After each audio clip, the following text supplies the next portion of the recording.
When we started coming down into this area of the Carolinas, I met a gentleman by the name of Mike Compton, and we started a decade-long friendship that was quite special. He and I shared the love of dancing and passion, audio and sound, and life in general. He helped me through some of my darkest times of my life. He was a huge fan of our band, Perpetual Emotion, and he was one of the reasons why we came to Leaf. Welcome to Provocative Conversations from Twice 5 Miles Radio. I'm your host, James Navé. That was Ed Howe describing his experience with Mike Compton around Leaf Global Arts contra dancing that takes place during every Leaf Festival in Swannanoa, North Carolina. Today we're lucky to have Ed and Tami Howe as our guest on Twice 5 Miles Radio. Ed and Tami are a husband and wife team, and they help organize all things dance at the Leaf Festival. I've never had two people on Twice 5 Miles Radio that knew this much about contra dancing and dance in general and music. So let's turn to Ed, who has a lot to say about dance, and then we'll hear from Tami as well. It's a great husband and wife team, so here you go. It's an honor to be a part of all of this. I should give you a little bit of background where I came from. I grew up in Western Maine as a bluegrass fiddle player and immediately got into this world of contra dancing. And contra dancing was quite prolific in Maine, more so in the Western New Hampshire, Massachusetts area, primarily around Nelson, New Hampshire, Peterborough.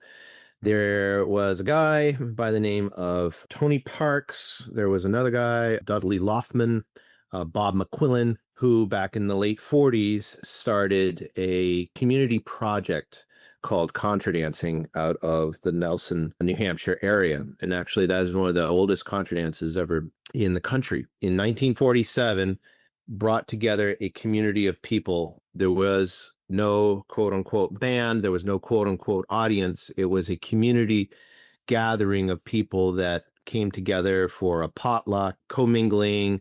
People took turns calling for these dances, playing for these dances, dancing these dances. So it was a big community project that continued on to this day. In about the late 80s, I got involved in this by meeting a guy by the name of Greg Boardman. He lives in Lewiston, Maine. Greg Boardman was one of the guys that spearheaded contra dancing in Maine and also fiddling in Maine traditional, New England traditional fiddling.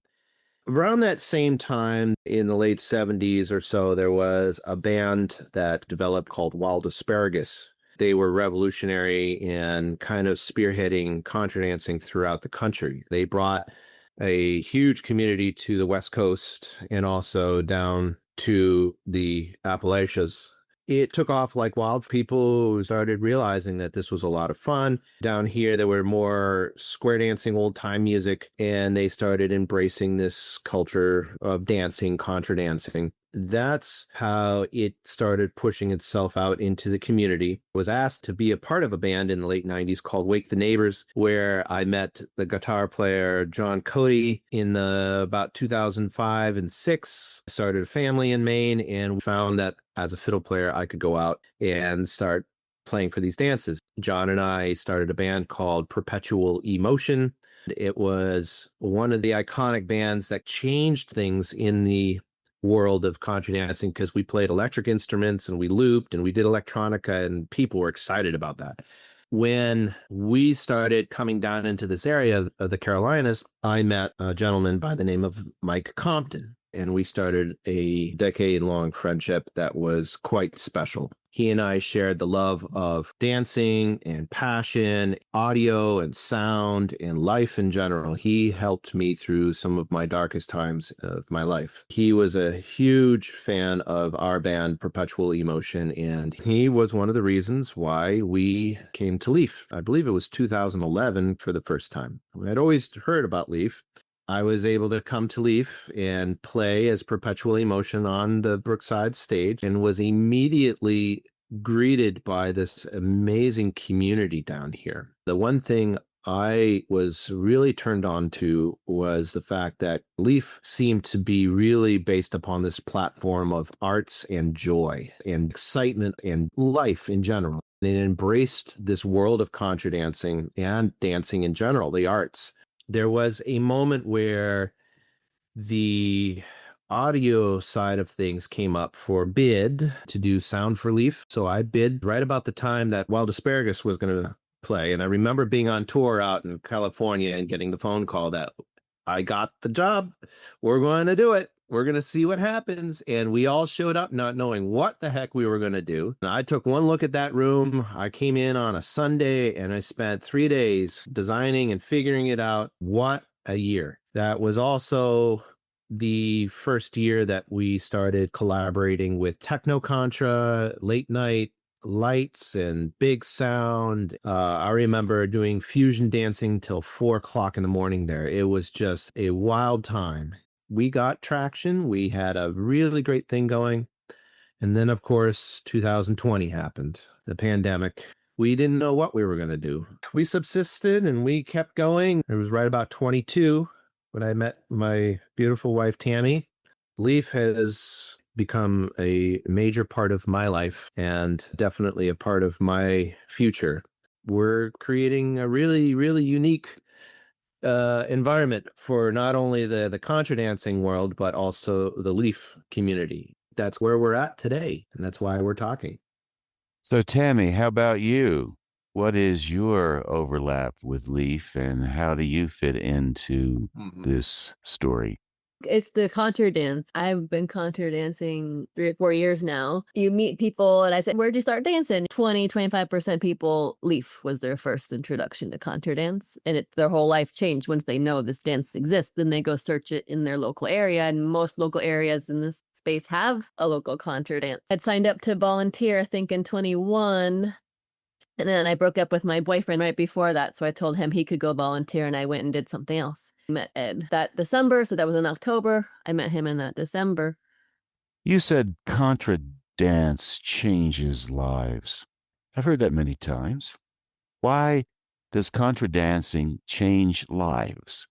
For me, I was trying to find friends in a group where I can go and spend time. And so I went to swing dancing. I went to plant societies. So I tried all these non-dance places and I didn't really mesh with the people. They didn't notice I was there. I didn't know how to belong. And then I went swing dancing. I did all these other kinds of dances. And you dance one time with one person and that song's over and poof, now you dance with somebody else and you never talk to them or you barely look at them in the eyes. And then when I went to Contra, they were so happy to see me. They never met me before. Oh my gosh, come in.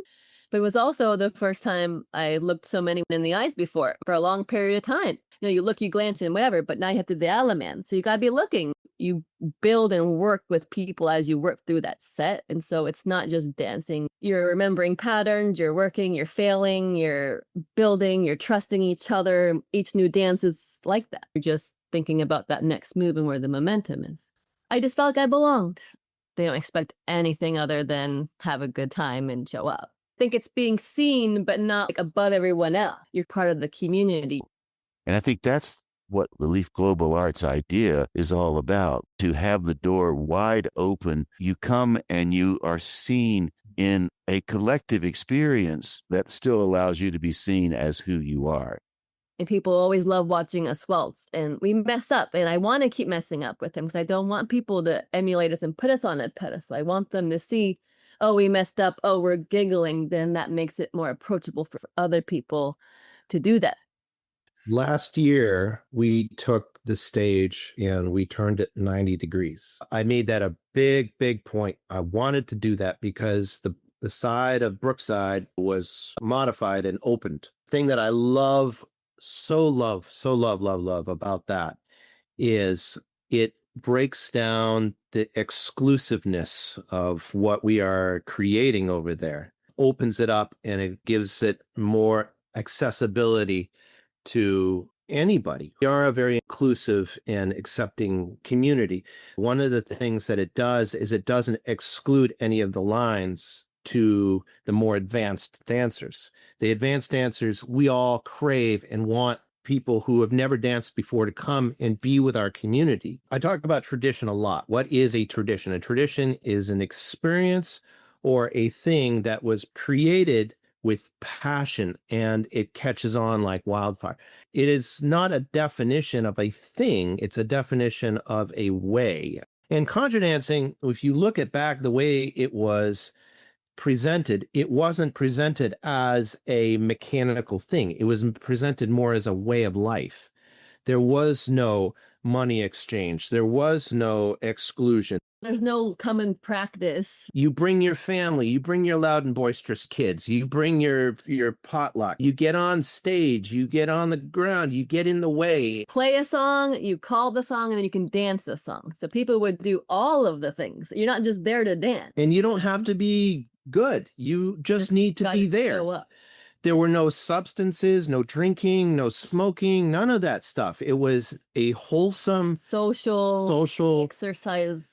Imagine coming together with your friends for a barbecue without any of the alcohol. That's it in itself in a nutshell. Like a board game. There's pieces. Everything's new. I feel like this is us playing with our bodies.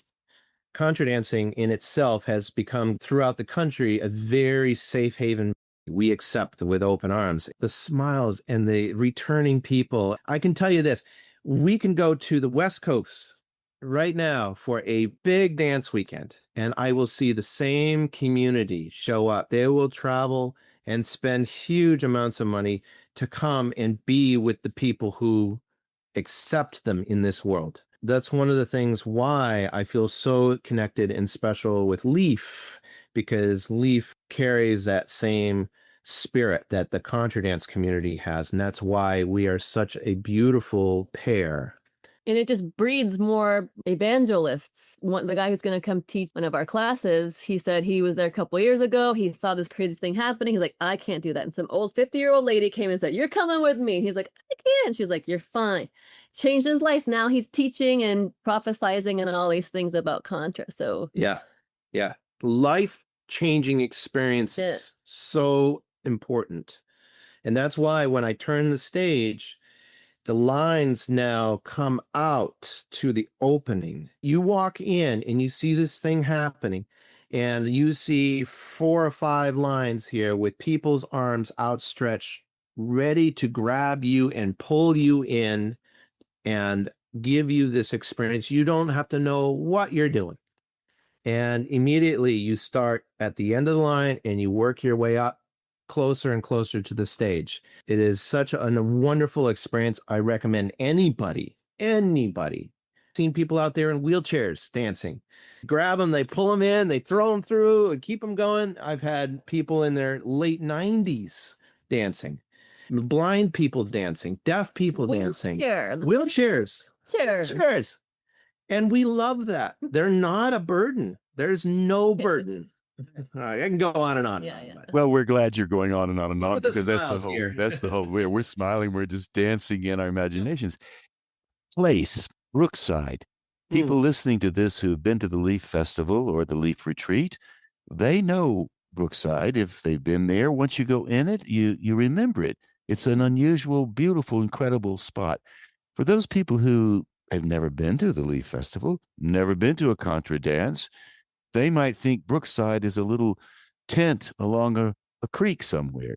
Would you both please describe for those people who've never seen Brookside what it looks like? Why is it special? What makes it so unique? You started a bit, Ed, with your stage comments.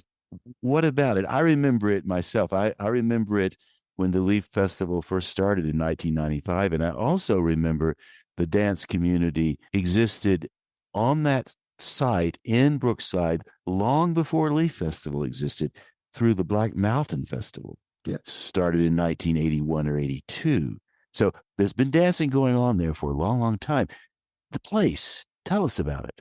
It's an open air pavilion. It's hard to find a space like that that has good floor that for a lot of people to dance. So I think that's just unique to start with, is that you get to dance outside on a good floor. Right. And you look outside, you see the trees, because a lot of these dance weekends happen inside. You're indoors all the time with air conditioning. But Brookside in itself, one of the things that Leaf I and a lot of people who are involved with this put a huge amount of effort into creating this experience for people. Dancing is just a symptom of what we're doing there. What we're trying to do is we're trying to create a way of life, a way of joy for people. To walk into Brookside, I want it to feel like a safe haven for people to walk in and enjoy what is happening in there. And it's not just a performance, it's the people, it is the community.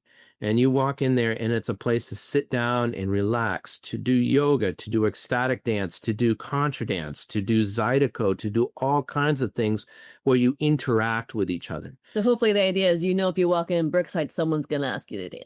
And you're going to feel a sense of place. You're going to feel like you belong here. You're going to walk in there and say, this feels good to me. I feel like I am comfortable here. And not only is that in the environment, but also we're working on creating more of an environmental interesting place. We're going to be adding more art to this space in the future. We're going to add more visually pleasing stuff. We're going to add a more comfortable place for people to be. The floor, the stage, the people, the environment, all of that stuff, and we're constantly trying to figure out every year ways that we can make it more so.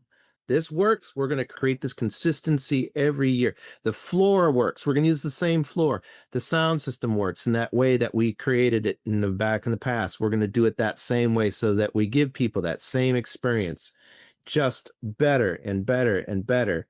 And that's what we want to do. We want to bring the best talent. We want to bring the most inclusive bands. We want to create the best smiles. And we want people to know that we're not an exclusive part of Leaf. We are a very, very much connected place for Leaf. So when you're walking by, enjoy us for a while, then go enjoy something else for a while. We want you to come back. We want to be part of the rotation.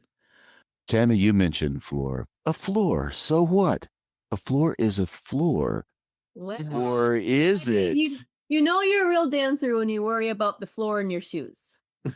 Please go on and tell us why this floor is so important. It's up. You're stomping for 3 hours a set, right? And so you need certain floors that have give and they're going to absorb that shock. And you need shoes where you can spin so that you're gliding on your shoe sole instead of having your knee and all your joints lock up. You need to be in the true flow of a contra dance if you're hardcore dancing, to have good support on your feet and a floor that you can glide on that absorbs your shock. Just makes it more pleasant when you're done. You don't have blisters and your knees don't hurt the next day.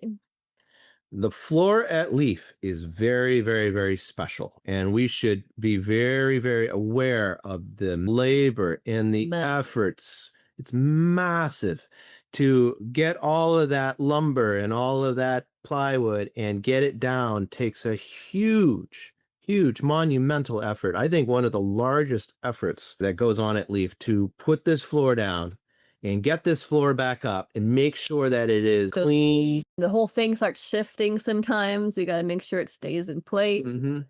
Huge endeavor. And Leaf does a great job of investing a lot of volunteer hours to make sure that happens.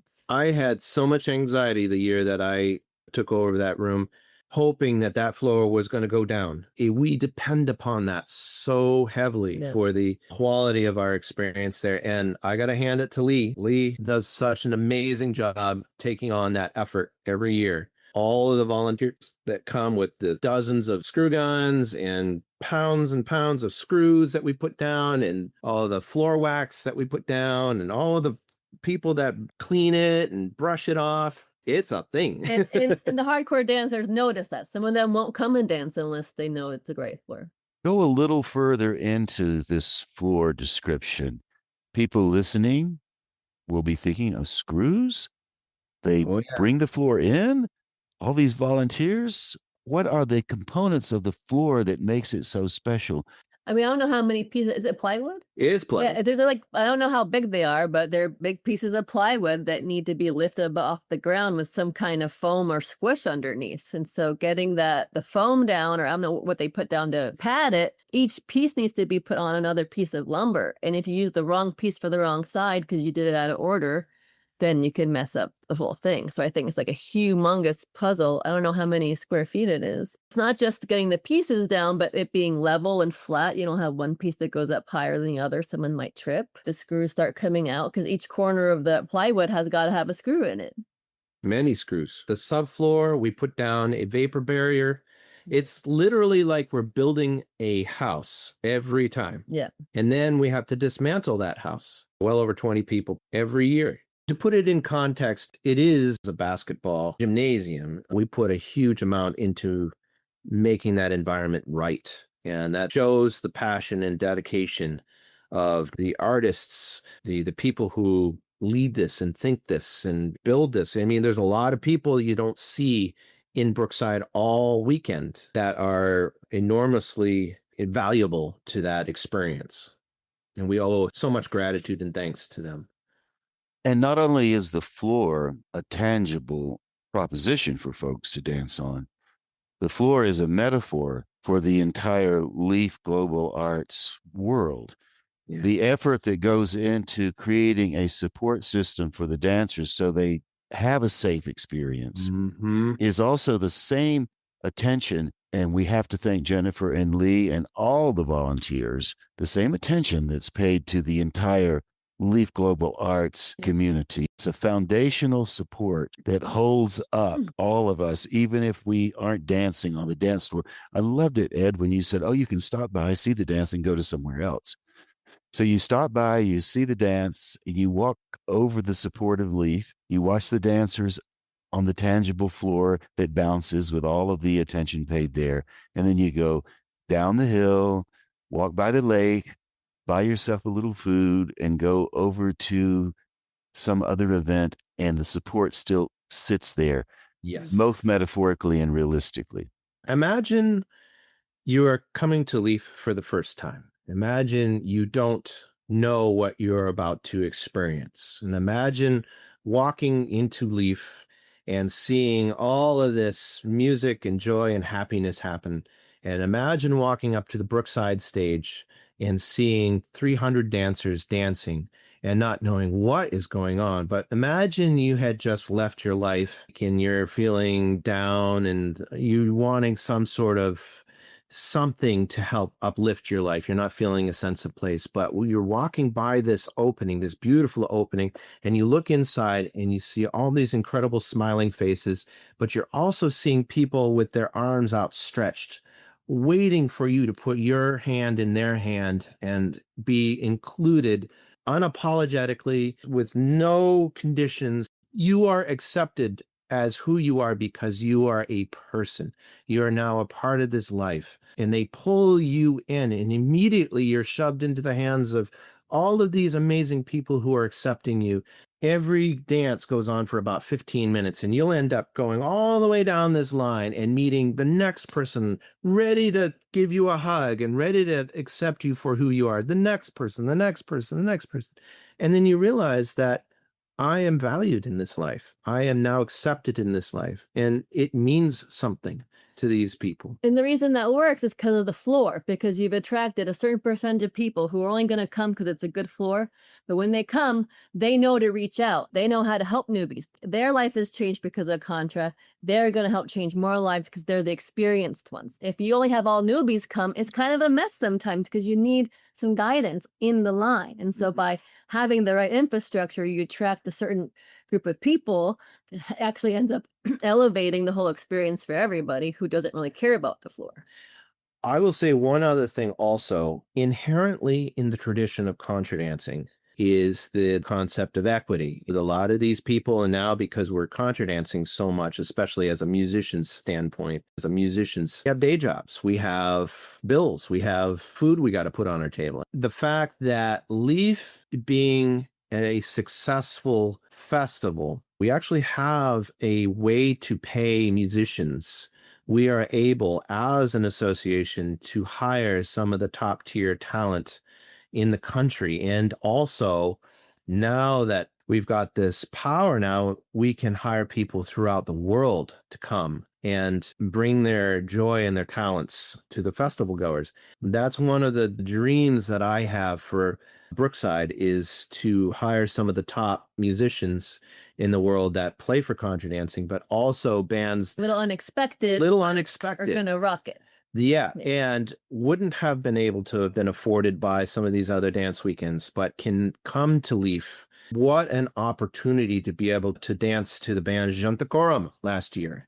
This year coming, we have Engine Room, one of the top contra dance bands in the country. My hair is standing on end. I am so excited about this. Next year, we have some global from other country bands that we have in the works. They're going to come, that have played for contra dances in the past, but because they are expensive. So what an opportunity to be able to see them and dance to them in an environment like this. And what we also have the opportunity to do this year, we're doing Balfolk, which is like a French kind of social folk dance. We're doing a Scottish dance, right? So we're able to add all these other flavors to really, Cajun in the name of global art. and blues. And we want to embrace all sense of dance in this. You have been talking about dance, community, embracing, arms out, inviting in. You've also been talking about design. This is a design situation here. Good design fosters form and excellence. Design, not just as in my smartphone is well designed, but the philosophical design that invites you in, supported by the physical design of the dance floor, the way you move the stages around, the design of choices you make regarding who comes to play. It's a fully designed sensibility. Design breeds passion. Passion doesn't breed design. If you have a good design, you're going to breed all this passion. But you can have all the passion in the world. If you don't have a good design, it doesn't really lead to more passion. Think of it like a tool. We have a tremendous tool here for our ability. And that's originally why contra dancing came about. It was an environment and a tool that we could use to breed that passion, that inspiration to live our lives to the fullest that we can. Creating an environment designed as well as this one is, inviting people come, they know they belong. It's a way of showing respect as well, isn't it? Can you speak a bit about respect in regards to this dance community? Contra dances never used to be a large thing. Nowadays, modern dances can get upwards of 600, 700, 800 people, which we have seen. So the community is growing and growing and growing. And of course, Bob that comes, and of course he has his own thing that happens, and we always have to keep it in check. We hope and we try to think that people are going to come with a good, positive, forward direction without disrespecting people. By way of the design, the place respects the art form. So the Leaf Legacy has existed for 30 years. It's built on the spirit of acceptance, of art, of supporting the cultural aspects of as many cultures as possible within the context of the creativity that all cultures naturally express. There's a legacy thing going on with dance. It goes back a long, long way.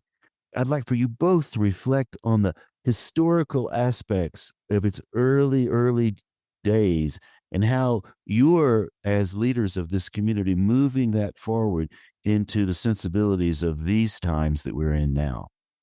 The tradition of contra dancing. One of the events that we have up in Maine that has been going on now since probably 97 or so is a gathering called Maine Fiddle Camp. And Maine Fiddle Camp is a festival that happens a couple of weeks out of the summer, a gathering of people that just so happen to want to dance or just so happen to want to play the fiddle.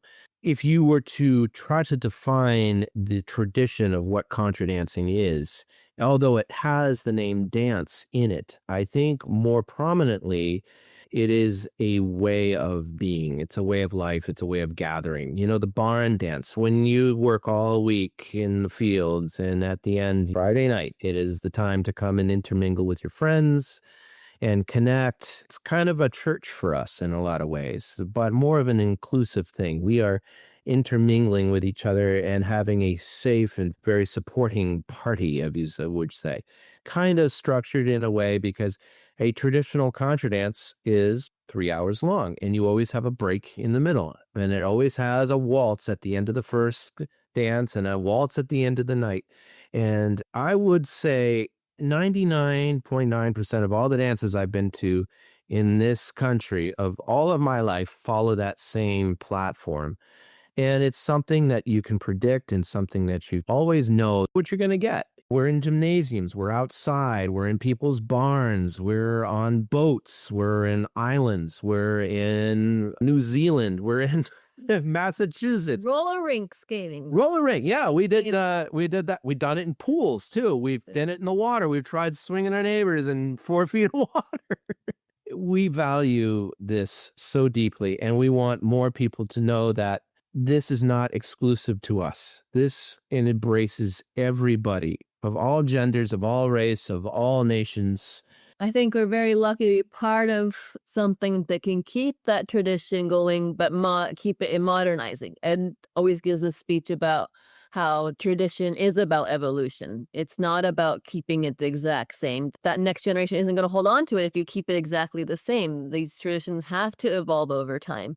And I don't know that our quote unquote forefathers of contra ever imagined contraing at festival like Leaf, it seems a little bit not traditional actually, but to put ecstatic dance next to a traditional dance actually keeps it in the tradition of today's times. And so I'm looking forward to hearing many more stories of, hey, how'd you start learning to dance? And they said at Leaf, and knowing that we were able to be part of keeping that excitement going. So when people are sad, they come to Leaf, they know they're going to meet new people and get some great dancing in, and then be inspired to keep that dance in their life throughout the year. Since my involvement at Leaf, I have felt unrestricted. I have felt that I have been able to dream and really perform to my fullest, to the core of my soul there. I feel like not only am I accepted, but I am accepted for what I am, who I am, but also what I am and how my life has evolved. And not only as a musician, but a dancer, but a person who is existing at Leaf, I feel as though I am accepted for my weirdness, my sense of why I do things in this world that are different than other people. But the fact that I'm doing that with a sense of purpose and a sense of excitement and passion, that is what is ultimately fostered there and it's supported. I think they call that Leaf love. Leaf love, exactly. Yeah, and I felt that very, very much in the presence of all of the Leaf staff, especially Mike, especially Jennifer, and everybody who has passed through there. It is such a place that I want to be, and I carry that as an inspiration through the rest of my time in my life. It creates a sustainable passion for people to continue on with their lives, which ultimately, and I talk about this a lot, is where traditions are born. And traditions are interpreted and traditions are now recreated and retaught by our sons and our daughters to the next generation. And we will keep this inspiration and keep this love alive in this world that we want to live. There is so much in the culture of needing change and needing understanding and needing to accept what is happening here. And there's so much going on that you find that just by living your life, sometimes you unknowingly step on that bug that you're walking down the street and you didn't realize there was a little beetle there. And it's like, or a plant that you walk by, this beautiful flower, and you didn't even notice it was there. You were not put here to be loved, to be comforted, or to be understood. You were put here to love, comfort, and understand. Modern culture is changing, and that is the essence of what the dance is about. Yes. some grace and failure, forgiveness. There needs to be some failure and grace. Yes. Failure and grace and forgiveness. Yeah. And then wake up again tomorrow and you have more failure, more grace, and more forgiveness. And it's all the same. Failure is a success when you have grace and forgiveness emerging from what you thought was a disaster turns into something meaningful. I have been dancing since the late 80s, and I can tell you I've seen a lot of revolutions. We as a community, as a contra dance community, have seen a lot of revolution happen. A lot of different things happen. I remember back in the late 90s, there was a huge uproar about ASCAP. I don't know if you ever heard about ASCAP. Well, I know ASCAP very well. If you write a poem Yep. and you put one line of a popular song and it appears in print, ASCAP comes to you and charges you the full commercial rate for using that line in a chapbook. Yep. And you can't get out of it. We had, I remember this actually, we had a little dance out in Maine called the West Custigo Dance. And that dance hall, I've been there thousands of times. It burned down probably in the mid 2000s. Anyway, long story short, we were cleaning up and there was apparently somebody from ASCAP there that handed dance organizer a $10,000 fine because we had used a popular song that we played. And I just remember it rippling through the community, what we were going to do, get a lawyer and all this stuff. And it happened to several different dance communities. We were trying to figure out what is going on in this world. And then just like that, all of a sudden, a year or two later, it was gone, and then the next challenge came aboard. And I remember back in the late 2012, 13, we had the Me Too movement come through. And that became a huge part of our community. And we weathered that and we got through that. And we had some talks with individuals. But we are a community. We are strong. We are passionate about what we believe in as far as maintaining this place of inclusiveness and a place we feel like we can belong and be part of life. We weather this and we continue. And who knows what's going to happen next?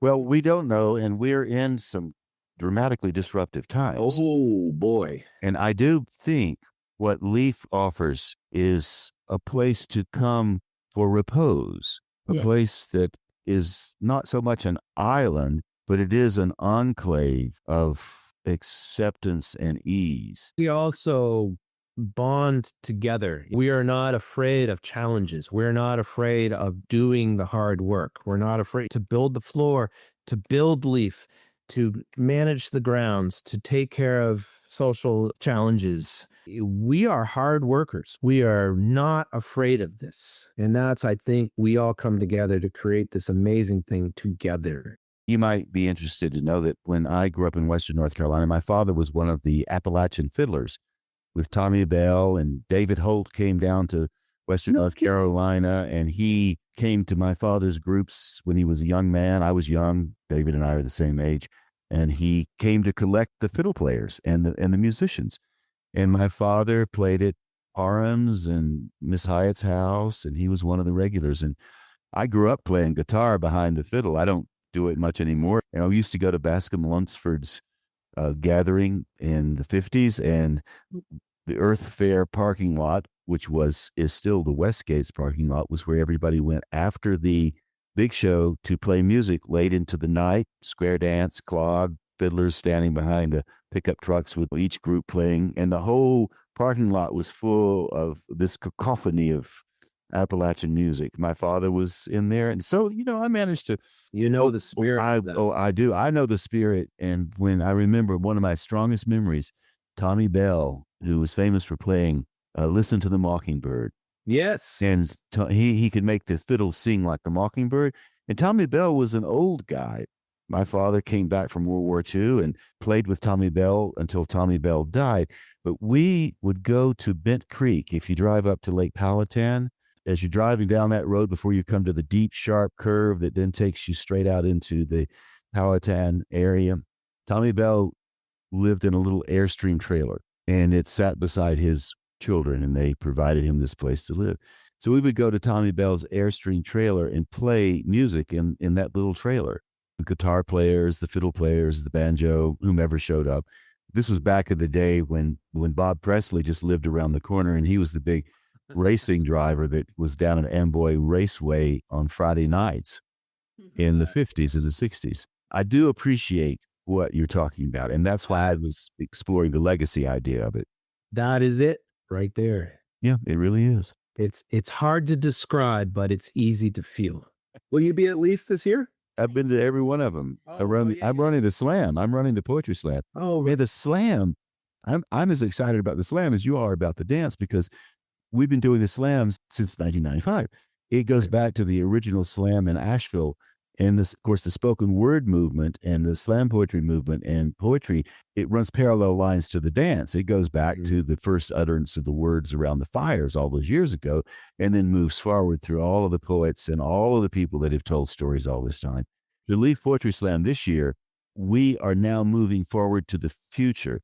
So thanks to Jerry Hardesty, who is a stalwart member of our slam community, she has recruited 10 young slam poets who've never been to Leaf before, but are at the champion competitive level to be there with us to compete this time. That's amazing. I'm amazed. I'm like, Yeah. I didn't know these people, but Jerry does know them. So I just said, Jerry, you find them and you bring them. And she said, okay. So now they're coming. I was going to say, my daughter's 14. She's coming. She's been doing poetry. I wonder if she could help you or how she could be involved. How mature is she? She's pretty mature. Helped at fiddle camp in the kitchen. She loves working. Is she a poet? Yeah. Does she perform? Yeah, she's in drama. If you want me to put her on the stage as a sorbet poet before the slam starts, while people were gathering around, I can plug her in if you want to come down and introduce her or something. I mean, it'd be interesting to connect the poetry slam to the dance. And I could even do that little poem, the Bruegel's great picture, the Kermis, the dancers go round and around. Let's put that in the mix as maybe something that we can do. The slam, we gather at 7:30, start setting up. The slam actually starts at 8 in Eden Hall. So if she wants to read a piece on the stage, we're there to do that, because the Youth Poetry Slam was a big deal for a while, but we don't have that anymore. Oh, okay. Okay. So we can fold her in, and I would be glad to. So ask her if she would like to. Yes, I will check with her. I can't make her do it, but if she's enthusiastic about it, then bring her down. Okay, awesome. I'll connect with you. But what's your daughter's name? Ella Hutto. Ella. Well, that's a great stage name. I mean, I think there was another person who named Ella. What was her name? I believe Fitzgerald, wasn't it? Yes. How about that? And my son's Miles, and everyone thinks it's Miles Davis. So. Well, you have to name them right to get them to do the things they were born to do. Yeah. Well, it's funny. I named her Ella because I was like, I don't want anyone to mispronounce it or not spell it. And then when she was little, I was at the park and someone was like, are you Aya's mom? I was like, no. And she's like, that's Aya. I'm like, she's mispronouncing her own name. She's telling people her name is Aya. Well, that's her call. You're screwed as a mother. They're just did that drive you nuts regardless. Welcome to motherhood. Okay, thank you both so much for this. It's been a great pleasure, and we will continue. And there you go, my friends. Thus concludes my conversation with Ed and Tami Howe, talking all about the leadership roles they play in the dance community during the Leaf Festival. During our conversation, I referenced a poem by William Carlos Williams titled The Dance. And while Tami and Ed talked at great length about the modern activities the dance community participates in, we also touched on the history. And this poem, The Dance by William Carlos Williams, does the same thing poetically. And it holds a significant place for me because when I was touring the country with a theater company called Poetry Alive, which I co-founded with a group of artists in Asheville during the 80s, I would often perform this poem for high school students. It's very short.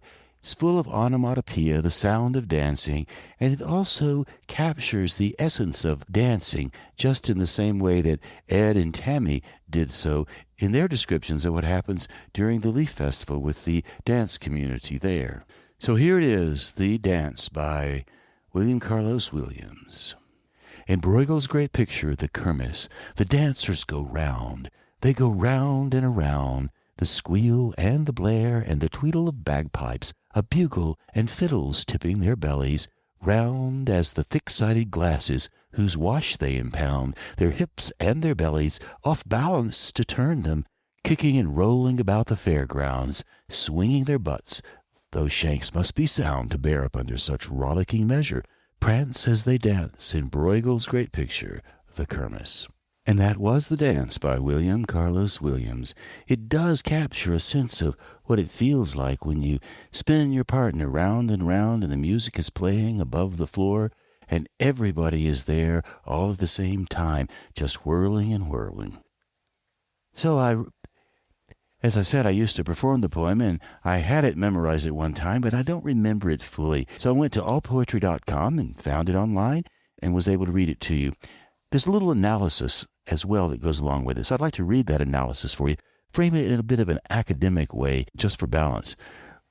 This poem, The Dance, conveys the lively and energetic atmosphere of a dance depicted in Bruegel's painting, The Kermis, a repetitive circular motion of the dancers, accompanied by the chaotic sounds of music, creates a sense of constant movement.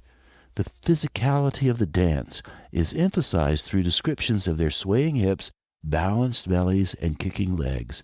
Williams's use of colloquial language and specific details brings the scene to life, capturing the raucous and carefree nature of the festival. In relation to Williams' other work, this poem shares his interest in portraying everyday scenes and the beauty found in ordinary moments. It also reflects his modernist style, which emphasizes conciseness, fragmented syntax, and the use of colloquial language. Compared to the time period, the poem aligns with the growing interest in realism and the rejection of traditional poetic forms that characterized early 20th century literature. So there you go. Well, a little bit of an analysis from an educational point of view of William Carlos Williams' poem, The Dance. When you're at Leaf and you go to Brookside stage and you watch the dancers move round and round, is there much difference in what the Leaf dancers are doing and the folks going round and round in The Dance by William Carlos Williams? Not much difference. The rhythm is the same.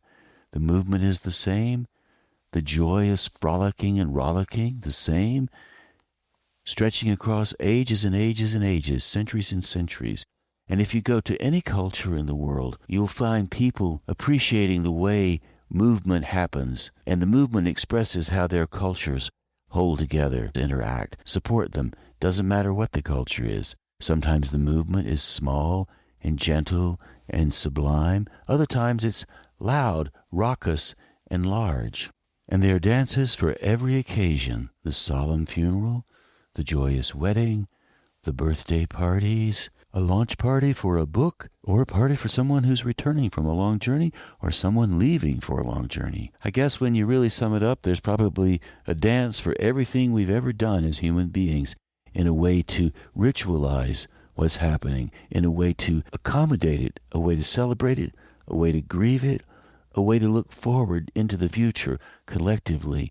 In a sense, the dance is its own organized strategic plan for how we can live forward into the next day. And this idea of movement, moving forward into the next day, makes a bit of sense from a dance point of view, because the Earth is spinning at 25,000 miles an hour.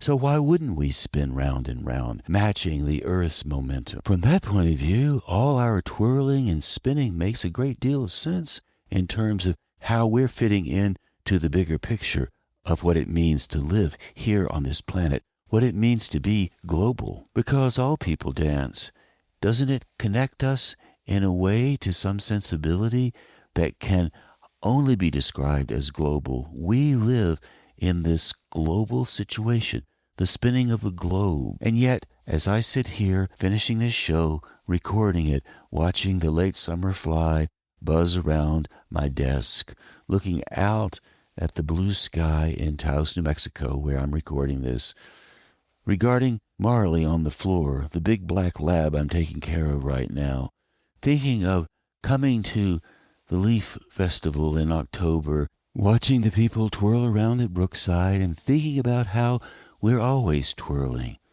Consider the big cities, and the people moving around in the big cities. If that's not a dance, what is it? Consider the traffic on the highway when you go back and forth to work or make a trip somewhere on vacation. What is that if it's not a dance? Think of the murmuration of the blackbirds in the sky in the fall as they whirl around and around like the dancers at Brookside. Is that a dance? Of course it is. And the swallows, another kind of bird, swirling around and around and descending to sleep in the chimneys in downtown Asheville. Or the early morning August fog that rubs its mist across the meadows in western North Carolina. It's the easy living dance of summertime moving into fall.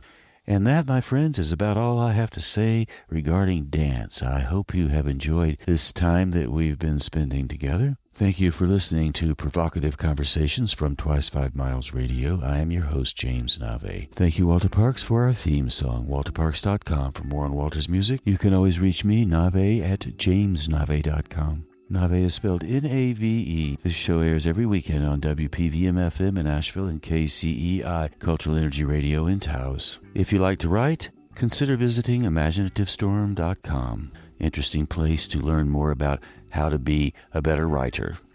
So thanks for listening. Hope you come back sometime soon. Till then, I'll catch you on that turnaround somewhere down the line. And as you're moving forward into your day, keep that summertime dance in mind and sway a little bit when you hear some music. Like right now, here's Summertime, sung by Juliet Ewing. Enjoy.